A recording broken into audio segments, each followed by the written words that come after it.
Welcome everyone. Hindi का ये practice set है हमारा, इसमें कुल 20 प्रश्न रहेंगे। तो चलिए इस वीडियो को हम स्टार्ट करते हैं, जो आने वाले पटवारी एग्ज़ाम के लिए आपके लिए हेल्पफुल रहेगा।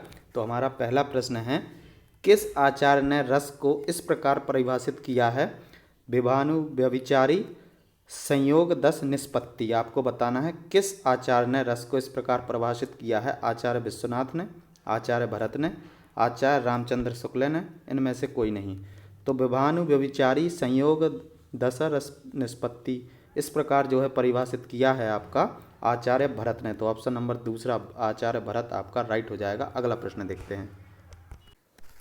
उपसर्ग में सर्ग का अर्थ है, आपको बताना है जो उपसर्ग होता है उसमें सर्ग का क्या अर्थ होता है? सृष्टि करना, निर्माण करना, रचना करना, उक्त सभी। तो उपसर्ग में सर्ग का अर्थ होता है सृष्टि करना भी होता है, निर्माण करना भी होता है और रचना करना भी होता है। तो उपरोक्त सभी आपका राइट हो जाएगा, ऑप्शन नंबर चौथा। और इसमें कुल 20 प्रश्न रहने वाले हैं हिंदी के आपके। तो ये पूरा प्रैक्टिस सेट आपको देखना है, कमेंट बॉक्स में बताना है 20 में से कितने प्रश्न आपने सही किए। और ये ओल्ड क्वेश्चन पेपर पर आधारित हमारा प्रैक्टिस सेट है। तो चलिए इस वीडियो में हम आगे बढ़ते हैं, अगला प्रश्न देखते हैं। तत्सम शब्द का चयन कीजिए। अकाज, आम, आषाढ़ और आश्रय। यहाँ पर आपको तत्सम शब्द बताना है कि इनमें से तत्सम शब्द कौन सा है। तो जो आश्रय है, ऑप्शन नंबर चौथा आपका राइट हो जाएगा, यह तत्सम शब्द है। तत्सम शब्द वह शब्द होते हैं जो संस्कृत से सीधे हिंदी में उपयोग किए जाते हैं बिना किसी परिवर्तन के, उनको हम तत्सम शब्द बोलते हैं।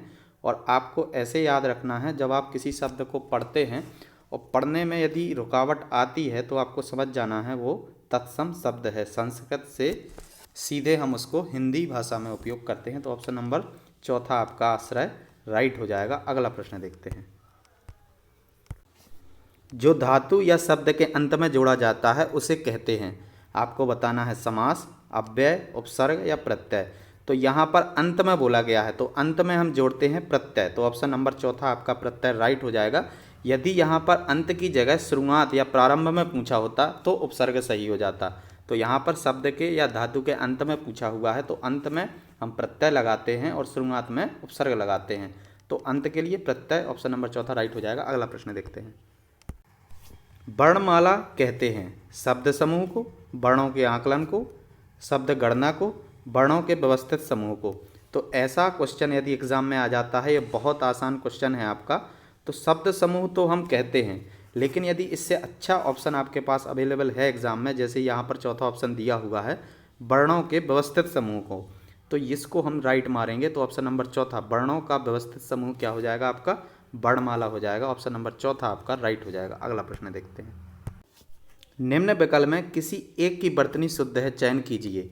इनमें से किसकी वर्तनी शुद्ध है? जो ऑप्शन दिए हुए हैं आपको बताना है। न्यायाधीश, न्यायाधीश, न्यायाधीश या न्यायाधीश। तो जो न्यायाधीश लिखते हैं हम उसमें बड़ा या लिखते हैं, न्याया, दोनों या बड़े या होते हैं, न्यायाधीश ऐसा लिखेंगे। तो ऑप्शन नंबर चौथा आपका राइट हो जाएगा। अगला प्रश्न ऑप्शन नंबर तीसरा न्यायाधीश या राइट हो जाएगा। दोनों या इसमें जो होते हैं बड़े होते हैं। अगला प्रश्न देखते हैं। निम्न विकल्पों में से शुद्ध वाक्य का चयन कीजिए। राजीव अपने माता पिता का निर्भर करता है, ये तो गलत हो जाएगा। राजीव अपने माता पिता पर निर्भर करता है, ये सही हो जाएगा आपका। अगला ऑप्शन देख लेते हैं। राजीव अपने माता पिता का निर्भर करता है, ये भी गलत हो जाएगा।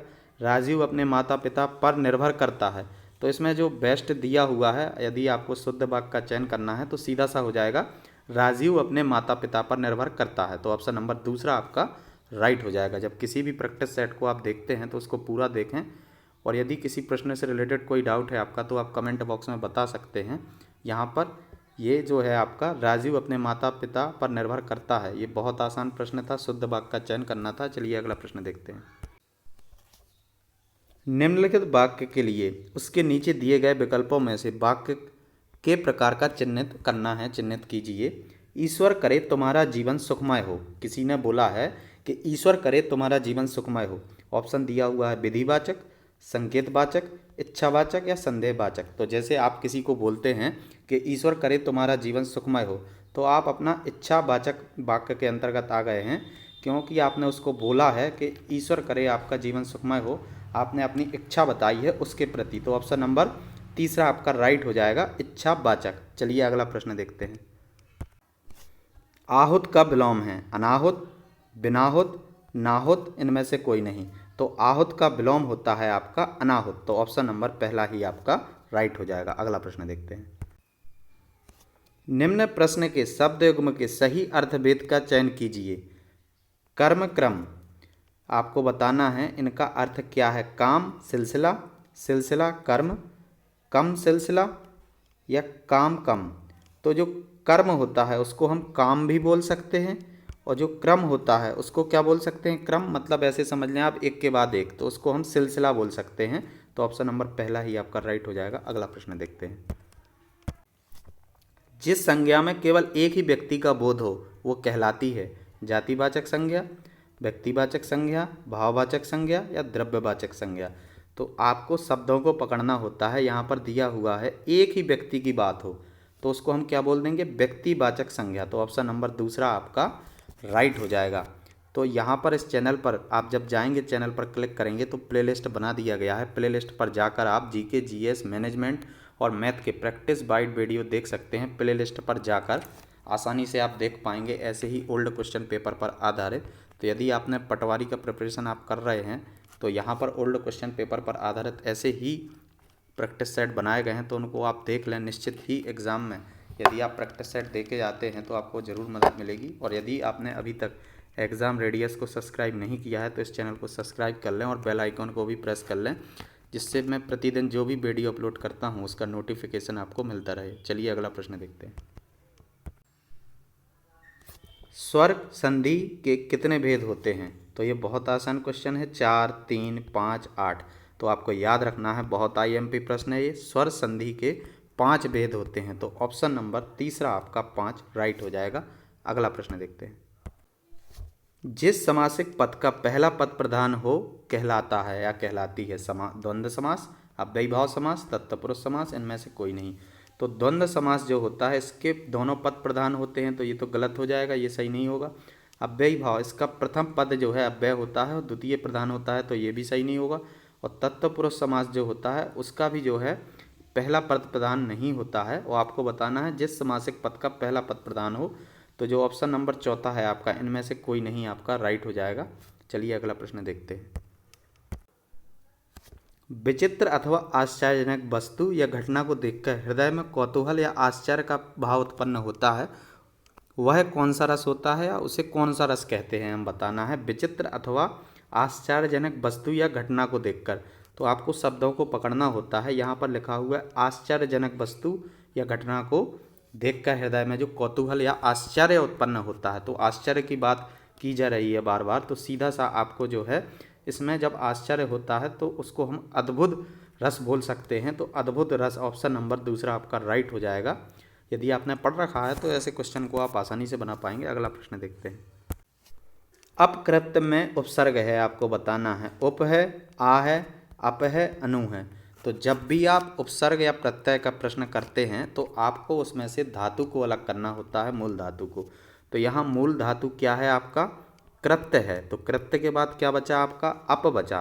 तो अप क्या हो जाएगा, उपसर्ग हो जाएगा। जो किसी मूल धातु या धातु के आरंभ में लगाए जाते हैं वो उपसर्ग होते हैं, और जो बाद में लगाए जाते हैं वो प्रत्यय होते हैं। तो उपसर्ग पूछा हुआ है तो अप हो जाएगा। तो ऑप्शन नंबर तीसरा आपका राइट हो जाएगा। अगला प्रश्न देखते हैं। निम्नलिखित तत्सम तद्भव में से कौन सा विकल्प अशुद्ध है, आपको बताना है। जो तत्सम है उसका तद्भव नहीं है। भागिनी बहन, भिक्षा भिखारी, मूल्य मोल और मानुस मानुस। तो जो ऑप्शन नंबर दूसरा है आपका भिक्षा भिखारी, ये सही नहीं है, ये रॉन्ग है। तो ऑप्शन नंबर दूसरा आपका राइट हो जाएगा, भिक्षा और भिखारी। ये क्या है, जो है भिक्षा का जो है तद्भव नहीं है। क्या है, भिखारी नहीं है भिक्षा का तद्भव, तो ये रॉन्ग हो जाएगा। अगला प्रश्न देखते हैं। इनमें से कौन समूहवाचक प्रत्यय नहीं है, आपको बताना है। लोग, गण, वर्ग और प्रेस। तो समूह में लोग भी आते हैं, गण भी आते हैं और वर्ग भी आते हैं। और आपको बताना है कौन सा समूहवाचक प्रत्यय नहीं है। तो प्रेस हो जाएगा, प्रेस नहीं है। तो प्रेस ऑप्शन नंबर चौथा आपका क्या हो जाएगा, राइट हो जाएगा। यह समूहवाचक प्रत्यय नहीं है। अगला प्रश्न देखते हैं। चा वर्ग की ध्वनियाँ का उच्चारण स्थान है दंत, तालव्य, औष्ठ या कंठ। तो जो चा वर्ग की ध्वनियाँ हैं वो तालुके यानी तालव्य के अंतर्गत आती हैं, तो ऑप्शन नंबर दूसरा आपका राइट हो जाएगा। तालव्य जो है चा वर्ग की ध्वनियों का उच्चारण है, तो ऑप्शन नंबर दूसरा तालव्य राइट है। अगला प्रश्न देखते हैं। निम्न में से कौन सा एक युग्म विपरीतार्थक नहीं है, आपको बताना है। जो एक दूसरे का विपरीत नहीं है वो छांटना है।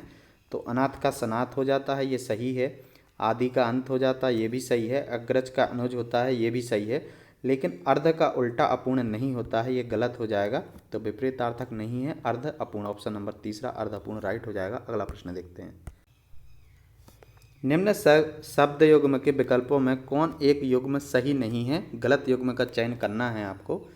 तो ये चार ऑप्शन आपको दिए हैं।